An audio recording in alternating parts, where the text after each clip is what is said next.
Praise the Lord. இன்றைய நாளில் ஆண்டவர் சொல்ல விரும்பும் வார்த்தை, பூமி எங்கும் எந்த ஜாதிகளிடத்திலும் செய்யப்படாத அதிசயங்களை உன் ஜனங்கள் எல்லாருக்கு முன்பாகவும் செய்வேன். யாத்ராகமம் 34:10. அன்பான தேவனுடைய பிள்ளைகளே, எப்போவுமே நம்ம மனசில் இருக்கிறது என்ன சொல்லுங்க? நம்ம மட்டும்தான் கஷ்டப்படுறோம், நமக்கு மட்டும்தான் தாங்க முடியாத பாரங்க இருக்குது, சூழ்நிலைகள் வருது, ஆனால் மற்றவங்க எல்லாம் நல்லா இருக்காங்க அப்படின்ற எண்ணம் எப்போவுமே எல்லாருடைய மனசுலையுமே இருக்கலை. ஆனால் நம் கடந்து வந்த பாதைகள், நம்ம ஆண்டவர் நடத்தி வந்த காரியங்கள், அதெல்லாம் யோசிச்சோன்னு வச்சுக்கோங்களேன், நாம் இன்னைக்கு இருக்கிற இந்த ஆசீர்வாதமான வாழ்க்கையே நமக்கு பிரமிப்பாக தான் இருக்கும்.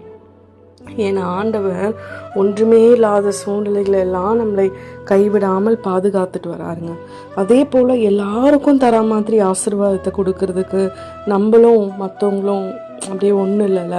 நம்ம ஆண்டவருடைய பார்வையில் ரொம்ப விசேஷித்தவங்களாக இருக்கிறோம்.